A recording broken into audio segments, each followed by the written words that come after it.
दोस्तों आदाब, मैं फारूक सैयद। महाराष्ट्र असेंबली इलेक्शन 2024 मुसलमान क्या करें। पिछले दिनों हमने एक बहुत बड़ा एपिसोड बनाया था, महाराष्ट्र असेंबली इलेक्शन 2024 मुसलमानों का बड़ा सच।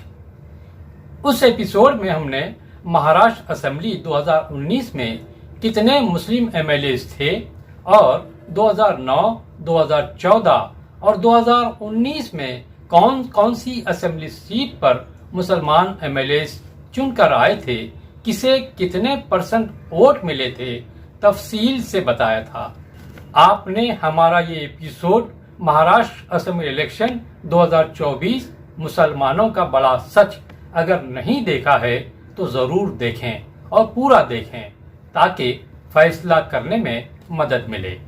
दोस्तों, महाराष्ट्र असेंबली 2019 में 10 मुस्लिम चेहरे थे, जिनमें कांग्रेस से 3, एनसीपी से 2, समाजवादी पार्टी से 2, एमआईएम से 2 और शिवसेना से 1। ये 10 मुस्लिम एमएलएस मुंबा देवी से अमीन पटेल, मलाड से असलम शेख, बांद्रा ईस्ट से जीशान सिद्दीकी, अणुशक्ति नगर से नवाब मलिक, शिवाजी नगर मानखुर से अबू आसिम आजमी, भिवंडी से रईस शेख, मालेगांव से मुफ्ती मोहम्मद इस्माइल, धुलिया से फारूक शाह, कागल से हसन मुशर्रिफ और सिल्लोड से अब्दुल सत्तार शेख। हम 2024 में मुस्लिम नुमाइंदगी या रिप्रेजेंटेशन कैसे बढ़ाएं, इस पर आंकड़ों की बुनियाद पर सच्ची बातें आपके सामने रखेंगे। 2024 में कुदरती तौर पर या नेचुरली मुस्लिम रिप्रेजेंटेशन बढ़ाने का मौका खुद ब खुद चलकर हमारे पास आया है।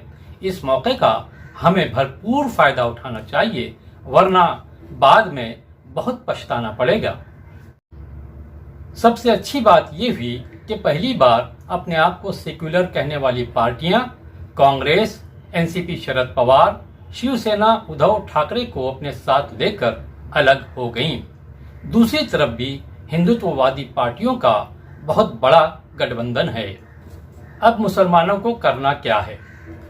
सबसे पहली बात, अगर ये गठबंधन और पार्टियां 2019 के सिटिंग मुस्लिम एमएलएस को वहीं से टिकट देती हैं या उनकी जगह कोई दूसरा मुस्लिम चेहरा सामने आ जाता है, तो हमें बिला चूं चरा यूनाइटेड होकर उस उम्मीदवार को कामयाब करने के लिए भरपूर तरीके से अपने हक का इस्तेमाल करना है।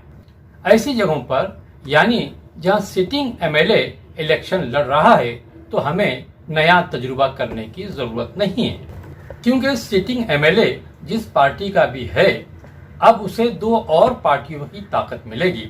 मिसाल के तौर पर, अगर कांग्रेस का मुस्लिम उम्मीदवार 2024 के इलेक्शन में भी उम्मीदवार बनता है, तो उसे एनसीपी शरद पवार और शिवसेना उद्धव ठाकरे के वोट भी मिलेंगे।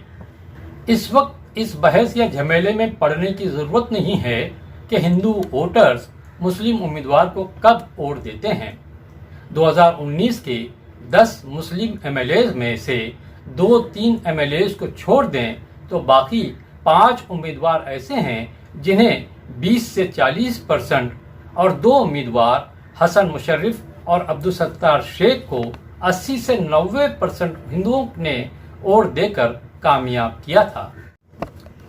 एक हल्का सा शक ये भी है कि मुस्लिम उम्मीदवार के सामने अगर हिंदुत्ववादी पार्टियां मुस्लिम उम्मीदवार खड़ा करती हैं तो क्या किया जाए। ऐसी सूरत में सिटिंग एमएलए को वोट देना चाहिए, और अगर हिंदुत्ववादी पार्टियां हिंदू उम्मीदवार को खड़ा करती हैं तो एक अंदेशा ये भी है कि कांग्रेस, शिवसेना उद्धव ठाकरे और एनसीपी शरद पवार के हिंदू वोटर भी हिंदू उम्मीदवार को कामयाब करने की कोशिश कर सकते हैं, क्योंकि 2014 के बाद से आरएसएस और बीजेपी ने हिंदू मुस्लिम कबड्डी इतना खेला है कि एक दूसरे के दिमाग में जहर की चिंगारी भर दी है। ये वक्त अगर मगर में उलझने का नहीं है, बल्कि अगर मगर के बगैर कदम उठाने का वक्त है, और कदम उठाने के लिए फूंक कर कदम रखने की जरूरत है। फूंक कर कदम रखना अच्छी बात है, लेकिन सिर्फ फूंकते रहना बहुत बुरी बात है। इस बार महाराष्ट्र असेंबली इलेक्शन में तीन बड़ी बड़ी पार्टियों का गठबंधन है। एक ग्रुप कांग्रेस, शिवसेना उद्धव ठाकरे और NCP Sharad Pawar.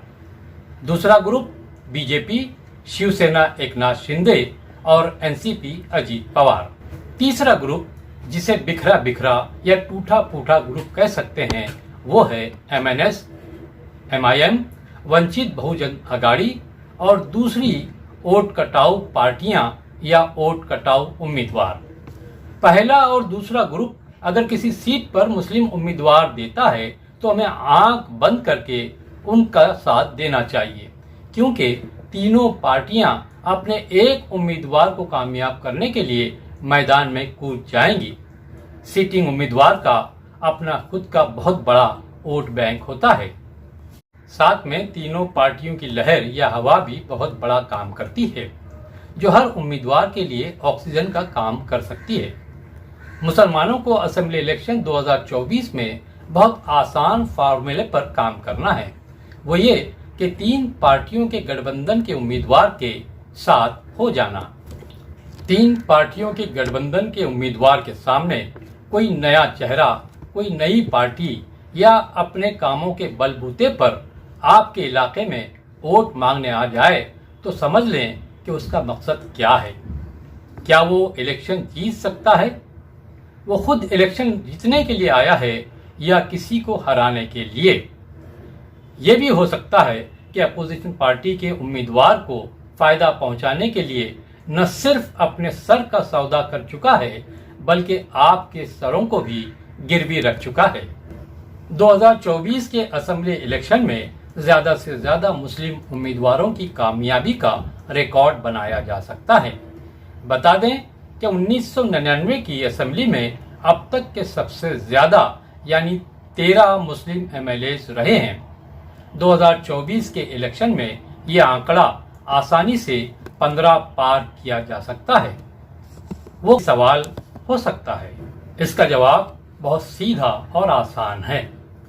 2019 assembly election में जो उम्मीदवार कामयाब हुए हैं वो एक बार नहीं, बल्कि उनमें एनसीपी के हसन मुशर्रफ 1999 से 2019 तक लगातार 5 बार, कांग्रेस के अमीन पटेल 3 बार, कांग्रेस के असलम शेख 3 बार, समाजवादी पार्टी के अबू आसिम आजमी 3 बार, एनसीपी के नवाब मलिक 2 बार, शिवसेना के अब्दुल सत्तार शेख 3 बार, एमआईएम के मुफ्ती मोहम्मद इस्माइल 2 बार, जबकि रईस शेख, जीशान सिद्दीकी और फारूक शाह पहली बार 2019 में कामयाब हुए हैं।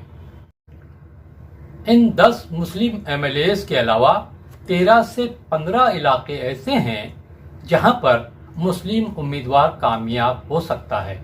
वो इलाके हैं Byculla, Chandivali, Bandra west, Bhiwandi west, Aurangabad east, Aurangabad west, Aurangabad central, Solapur central, south Solapur, Nanded north, Nanded south, Parbhani और अकोला। मौजूदा 10 मुस्लिम एमएलए के अलावा इन 15 असेंबली सीटों में से 5 उम्मीदवार भी कामयाब हो जाएं तो 2024 के महाराष्ट्र असेंबली में 15 मुस्लिम चेहरे दिखाई दे सकते हैं, जो अपने आप में एक रिकॉर्ड हो सकता है। और ये रिकॉर्ड बनाने का अच्छा मौका खुद ब खुद चलकर हमारे पास आया है। ये कहने की जरूरत नहीं कि इलेक्शन आते ही हर तरह के लोग चेहरे बदल बदल कर या चेहरों पर नकाब लगाकर गली मोहल्लों में मेंढकों की तरह टरटराने लगते हैं। इलेक्शन से पहले, इलेक्शन के दरमियान कई चेहरे ऐसी चिकनी चुपड़ी बातें करते हैं कि लोग कंफ्यूज हो जाते हैं और गलत फैसला कर जाते हैं। हर ऐरा गैरा, हर नत्थु खैरा, बूढ़ा बच्चा झूठा सच्चा अपने लिए और अपनी पार्टी के लिए ऐसे वोट मांगता है जैसे वही आपका, आपके बच्चों का, आपके मोहल्ले का, शहर का और मुल्क का नक्शा बदल सकता है। इलेक्शन में कैसे कैसे लोग आपसे वोट की भीख मांगने आते हैं, इस पर कम से कम 75 साल पहले आगा शोरिश काश्मीरी ने किसी का नाम लिए बगैर अपने वक्त के रहनुमाओं का तारुफ अपनी एक नज्म में करवाया था। वही नज्म आपकी खिदमत में पेश करता हूँ और आप भी अपना वोट देने से पहले, अपना रहनुमा चुनने से पहले इस नज्म को याद रखें। आगा शोरिश काश्मीरी की नज्म कुछ इस तरह है। कुछ ऐरे हैं, कुछ गैरे हैं, कुछ नत्तू हैं, कुछ खैरे हैं, कुछ झूठे हैं, कुछ सच्चे हैं, कुछ बुड्ढे हैं, कुछ बच्चे हैं, कुछ मलमल हैं, कुछ लट्ठे हैं, कुछ चेमे हैं, कुछ चट्ठे हैं, कुछ दलेर और बटेरे हैं, कुछ डाकू और लुटेरे हैं, कुछ रोटी तोड़ मछिंदर हैं, कुछ दारा, कुछ अस्किंदर हैं, कुछ अपनी बात के पक्के हैं, कुछ जेब तराश उचक्के हैं, कुछ इनमें हरफन मौला हैं, कुछ रौला है, कुछ गौला है, कुछ ताक दिना दिन ताके हैं, कुछ उल्टे सीधे हाके हैं, कुछ इनमें रंग रंगीले हैं, कुछ खासे छैल छबीले हैं, कुछ चोरा चोरी करते हैं, कुछ सीना जोरी करते हैं, हर चंद बड़े होशियार हैं ये, शहजोर हैं ये, सरदार हैं ये, अब कौम की खातिर मरते हैं, इस्लाम का भी दम भरते हैं।